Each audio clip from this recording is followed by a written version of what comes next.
Good morning. Can we have another round of applause for the choir?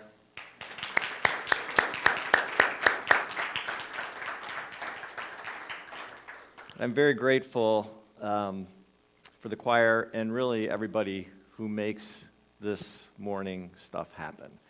It's just amazing. We don't have any idea, really, unless you're in it, how much it takes to make this thing tick. And that includes Lynn downstairs with all the kitchen angels, to the sound guys in the back, and to God, right? Because without God, then none of this happens. So anyways, I'm just really, really grateful. So there's a group of women that are out playing golf. And they go to one tee, and a woman hits a ball, and it goes to the left, it goes to the right, and it goes in the trees. And she's in the trees looking for a golf ball, and all of a sudden she looks down, and there's an Aladdin's lamp sitting there. She's like, oh my God, this is amazing. So she picks up the lamp, and of course she rubs it. Poof. Out comes a genie. Genie says, yeah, that's right. You get your 3 wishes. She goes, but the Aladdin goes, I'm a little bit different though. Just remember that whatever you ask for, your husband is going to get double. Okay. So she says, got it. So she goes, I'll start off with the basics. How about $10 million? Aladdin says, your wish is my command. You now have $10 million. Your husband now has $20 million. Not a bad deal, right? She sits there and she thinks for a little bit, and she says, I just really want to be happy. I really want to be happy. Aladdin says, your wish is my command. You're going to be happy for the rest of your life, and your husband's going to be really, really, really happy for the rest of his. She goes, awesome. And then she sits there for a while, and she thinks really hard, and she finally says, you know what I think my last wish is going to be? And Aladdin says, what's that? And she goes, I think I want to have a minor heart attack.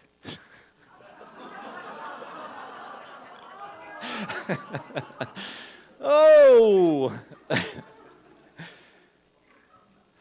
The Grateful Dead. Mike, are you really going to talk about the Grateful Dead? How many deadheads? How many deadheads? Yeah, there's a few of them out there. So the story is the Grateful Dead is really in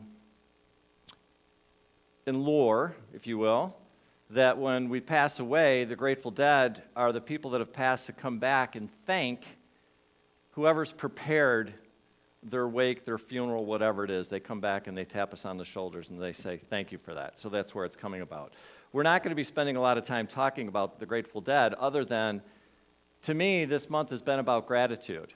And gratitude is one of the superpowers that we talk about. Remember, the series that we're on is talking about keeping you in alignment with your divinity. And how do we take that divinity and walk out of these 4 walls, and now we go out into our lives? What good is it? It's not going to do us any good to sit up here and talk about how nice this is if we can't take it out there and apply it. And so when I study all the great masters, what I'm doing is I'm looking for the little tricks that they gave us. I'm not listening to the stuff most of we've heard about and read about in terms of the shoulds and shouldn'ts. That doesn't work for me. What does work for me is, I believe, the great masters, if you noticed their life and you paid attention, they gave us little secrets. And if you really study them, you'll pick up on those secrets. Gratitude is one of the greatest powers that you have. And that's what this month's theme has been. So if you remember right, we talked about it being mentioned 114 times in the Bible. We also talked about Jesus did it 2 times at least to perform 2 of his greatest miracles. And that was feeding the 5,000 and also bringing Lazarus back. Remember, he held up the bread and he said, hey, and the wine said, hey, thanks God. Poof. There's enough food and wine to feed 5,000 people, and Lazarus came back. And then if you remember right, for those that were here, doing a simple thing as writing down 5 times, just 5 things in the course of a week. If you wrote it down, what you were thankful for, statistically, it's been proven you'll increase your happiness by 25%. How many people did that? I'm just kind of curious. I got a few hands. That's cool. 25%. Really? Yeah, really. Yeah, really. Just 5 things. Write them down.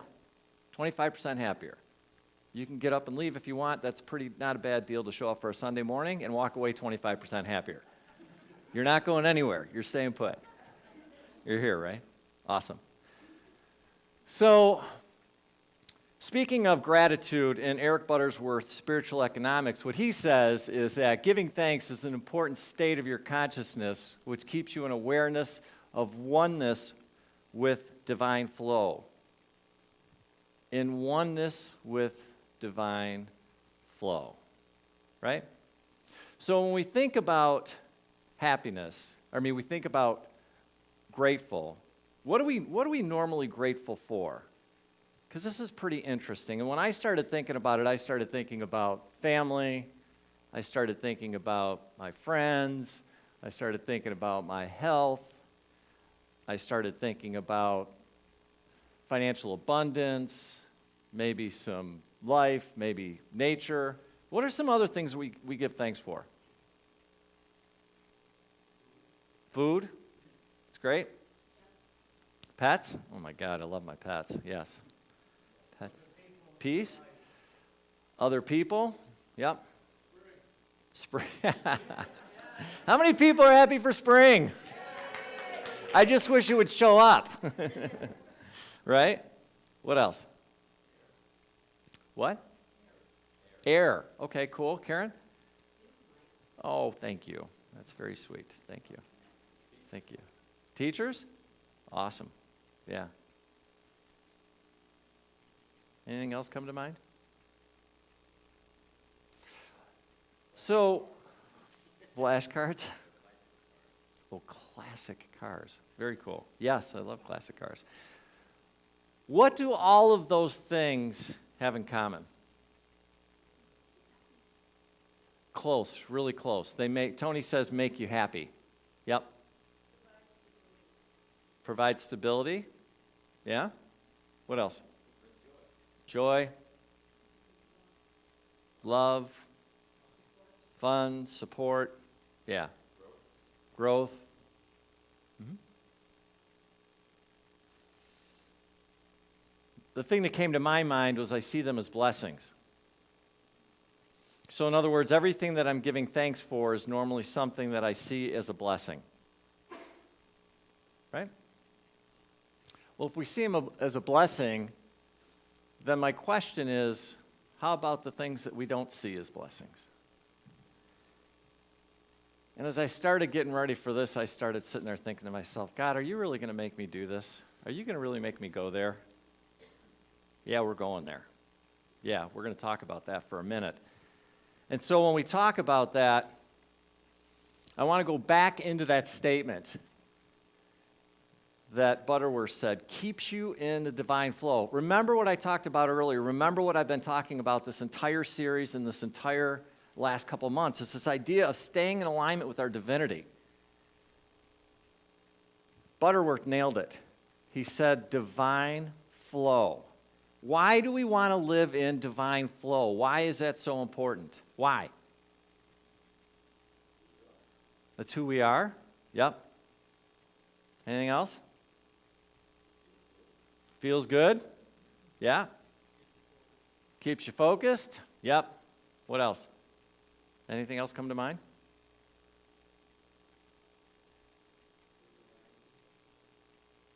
Yeah, and Jim says we're divine people, and it's true. And my observation is this, is that when it comes to living in my divinity, is that when I'm in alignment, that I feel like I'm expanded. I feel like I'm resourceful. I feel like I'm unstoppable. I feel like there's nothing I can't do. There's nothing I can't get through. There's nothing I can't reach for. Nothing.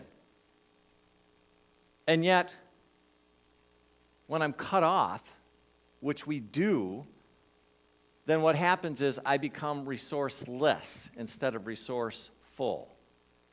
And to me, what it feels like is my life starts to shrink. Everything becomes very, very small. You guys know what I'm talking about? How many people know what I'm talking about? Yeah, and it's kind of like what happens is you go from what I say being plugged into like a 220 line with electricity, because that's my divinity running through me. That's when I'm connected to the divine. That's when I'm acknowledging who and what I am. I'm not listening to everything else everybody else has tried to put on me. I'm acknowledging what God or the divine's saying I am. And when I do that, I get to be connected to that kind of energy. That's pretty amazing. And that when I step over here and I become disconnected, I'm not as resourceful. I feel like I'm plugged into even less than a 110 line. And I'm just not able to do the things that I want to do. And quite frankly, it's just not a lot of fun. Let's just get real. It's just not a lot of fun. It's just not. Yes.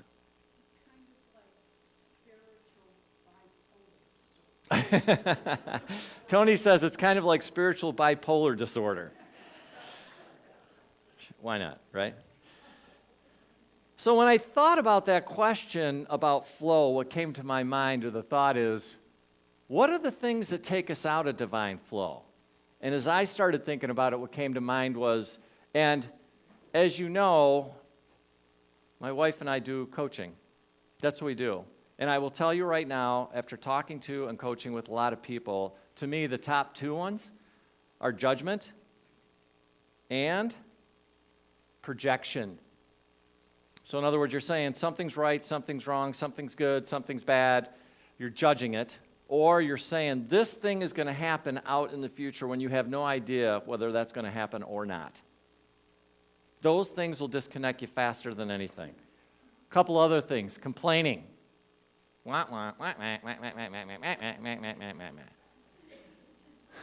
Denying what is the ultimate. You're arguing with reality. It's called non-acceptance. Will take you out of your divine flow. Fear. How many people believe that you could live without fear in your life?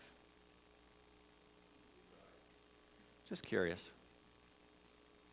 Do you know fear is man-created? It's man-created. God didn't create fear. We did. Do you know it is possible to live without fear? If that's really what you want to do, you really can live without fear. Really. You can really do that. Yeah, you can. Hopelessness, another form of fear, if you will. What are some other things that knock you out of your divine flow? Limiting beliefs? Absolutely. Comparison? Worry? Yep. Anything else come to mind?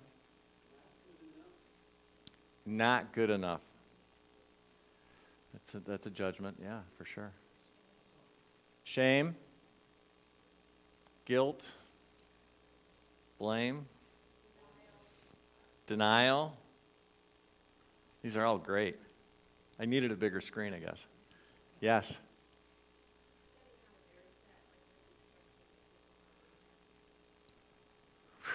So that's, yeah, so you're being extremely rigid. It's fascinating. We were just at a workshop yesterday with, anybody know the 5 personality patterns? Anybody ever familiar with that book? It's an amazing book. We're going to teach it here eventually sometimes. But one of the personality patterns is rigid.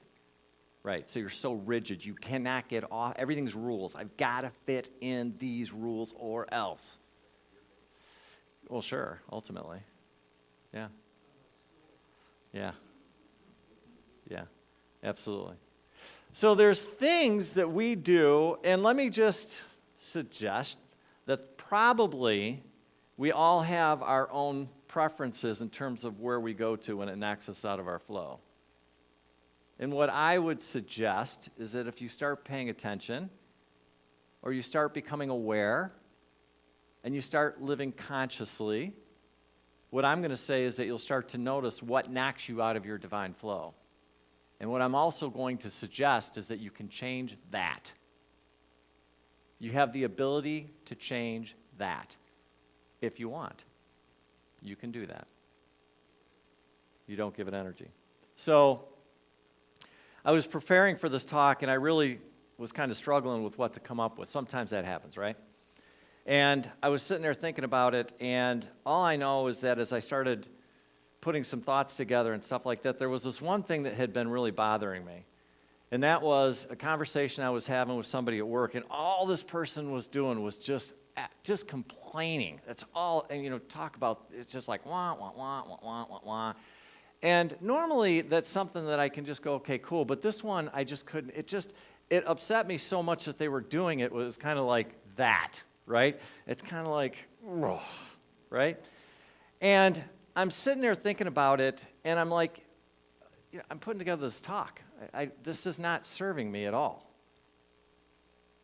And then I'm sitting there going, are you sure? Are you sure it's not serving you at all? And so I started thinking about it, and I was thinking, Mike, everything is perfect exactly how it's supposed to be. There's nothing that's wrong here. Absolutely nothing is wrong. And so what I did is I said a little prayer that sounded something like, all right, God, I don't know exactly what's going on here, but I know that you're here. I know that there's something for me to learn. I know that this person is absolutely perfect in their own expression.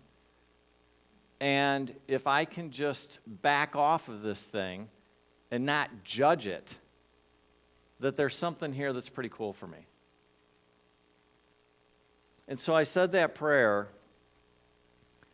and then all of a sudden it was like, okay, Mike, so a thought came to my mind. What are you talking about this Sunday? Talking about gratitude. Okay.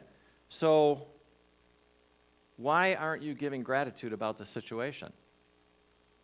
And I thought to myself, and it was like, well, number one, this is driving me crazy. This person's driving me crazy. But I think worst, what was upsetting me was my attitude about this person complaining. That's the part that really bothered me probably more. So isn't that ironic that I'm basically complaining about somebody else complaining about somebody else? Don't know if you really caught that, but that's what was going on, right? Yeah. So as I sat there, another thought that came through my mind, and it was along these lines, is, well, what would it take if this moment was perfect? How would it need to look in order for it to be perfect for you? In other words, what would need to happen? What would need to change? And the thoughts that came through my mind were, well, I would want to learn something. So in other words, I wouldn't think that this moment is a waste, and that it could help me.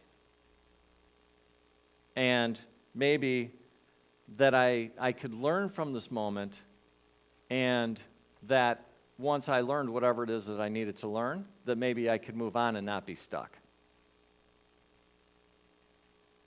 Yeah, I think that would work, right? I think that sounds like not a bad idea. So I was thinking about it, and then all of a sudden, the thought that came to my mind that said is, do you understand that everything that you just asked for, everything that you just asked for is available for you right here, right now? But the only reason that you don't have access to any of it is because you're judging it. And you're judging yourself. Do you get that?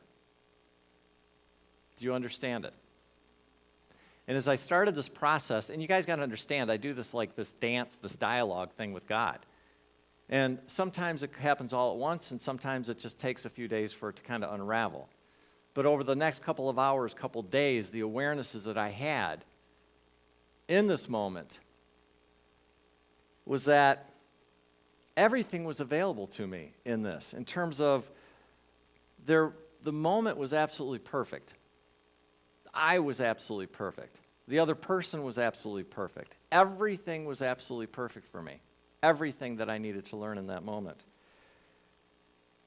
But the only thing that was preventing me from seeing this stuff were these judgments that I had. That it wasn't perfect. And by judging it, I was becoming disconnected. I was getting out of my divine flow. And so then I sat there and I thought, okay, God, I think I got it. I think I got it. I think I got it. So what did I do? I basically kicked back and I said, okay, then I'm going to try for a minute to be grateful for this thing. I'm going to sit back and I'm going to say, all right, cool. I may not understand it, which is real, right? Because sometimes we don't understand what's going on in our life. And let's get real and say sometimes things are painful, right? That's just real. Sometimes things are painful. And I may not understand it, but I'm willing to take a moment and I'm willing to give this thing a shot. And when I did that, all of a sudden, here's some thoughts that came through. What if?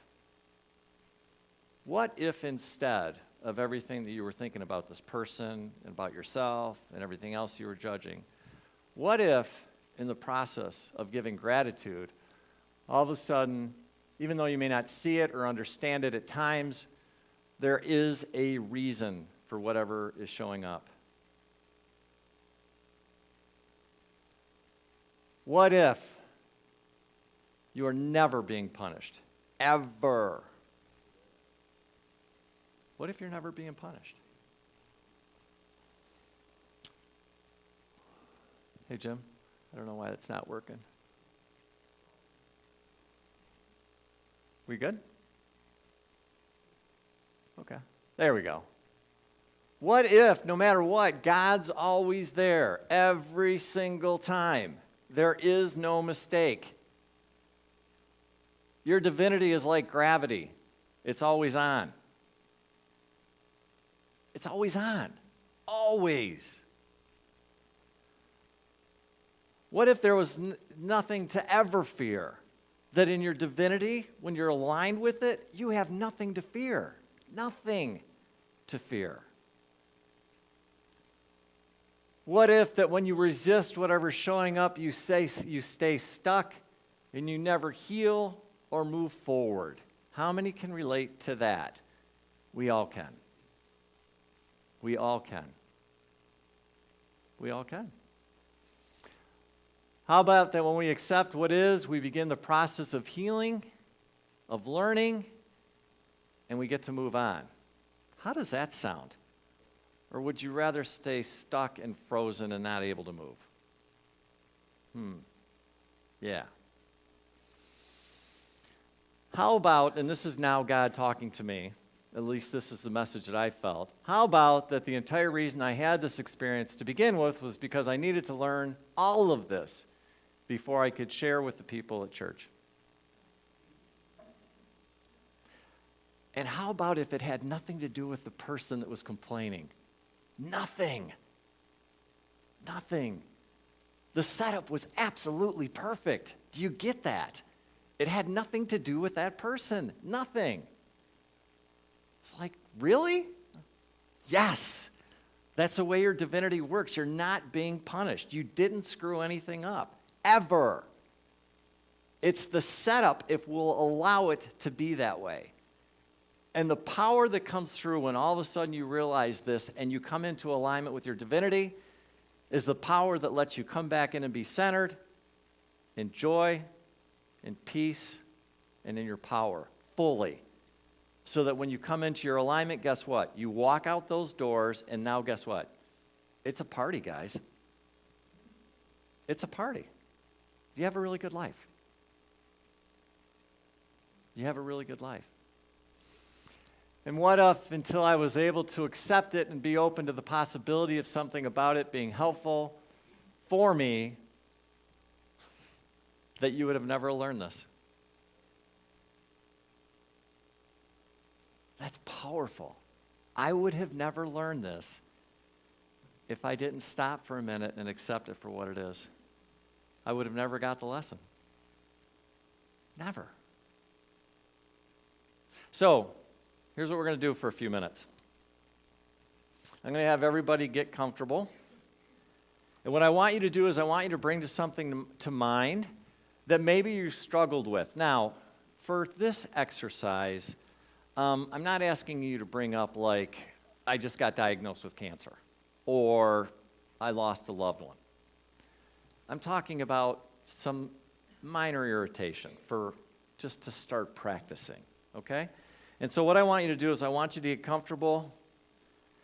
I want you to maybe close your eyes, get your feet on the ground.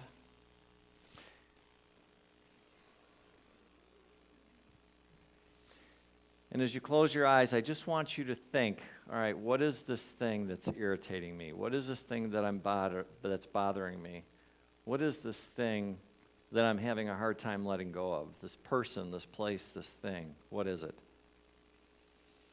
And I just want you to visualize it or hear it, taste it, touch it, smell it, whatever it is that it brings to your awareness.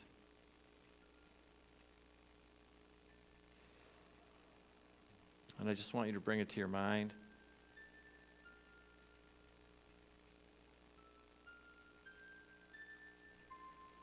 And as you sit there with this thing on your mind, I just want you to think about this for just a few moments. Just spend some time with this thing. And think, okay, what if you really, instead of resisted this thing, what if you just accepted it?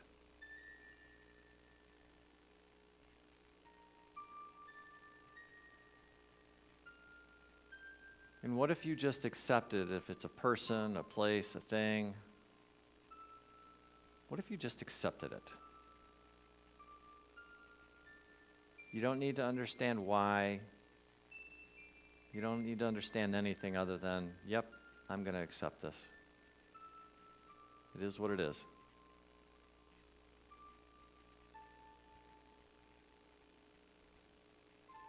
And as you think about that, what if there were no mistakes? What if there could be something that you could heal from this thing showing up in your life? And actually, it wasn't meant to hurt you, but it's actually showed up to heal you, to help you, to support you, to show you something that you needed to be shown,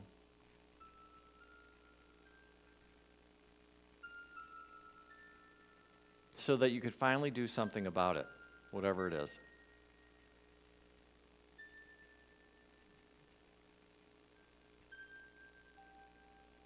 What if this thing that's showing up is the door to your freedom?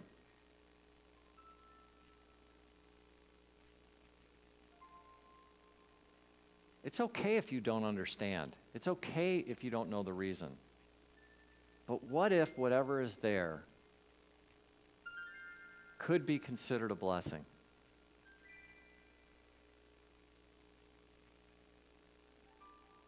And that even though you don't understand it, you're open to whatever this thing is.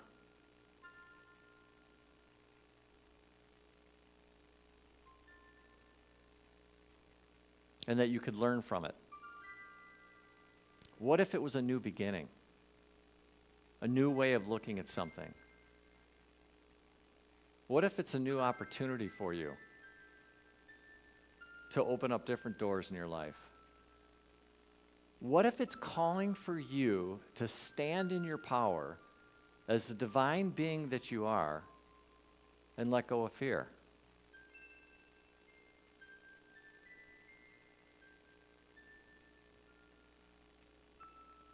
What if it's just a matter of you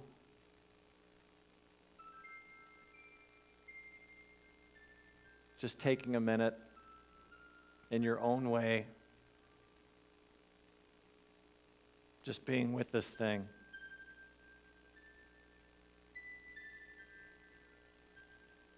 Maybe saying a little prayer. Even if it sounds something like, I'm not exactly why you're here, but that's okay.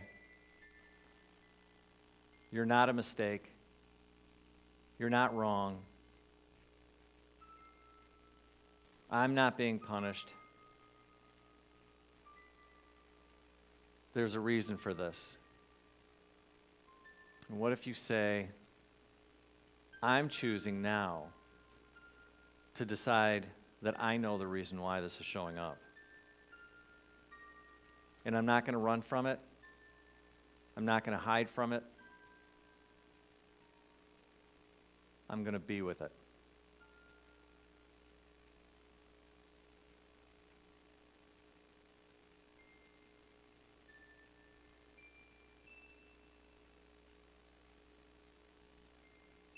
Maybe this thing has something to share with you. Maybe this person has a lesson to give you.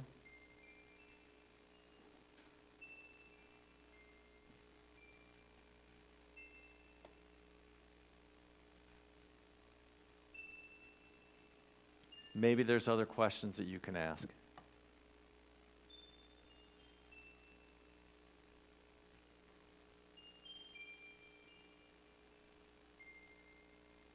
Just spend a few more moments with it. Play with it. Don't be afraid of it. You're okay. It's okay. There's nothing but God here. Nothing but God here.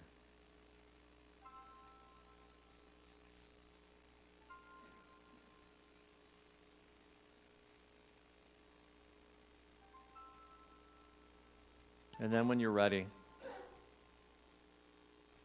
maybe just say one last word, and then start to come back to the room. Then wiggle your toes. And welcome back.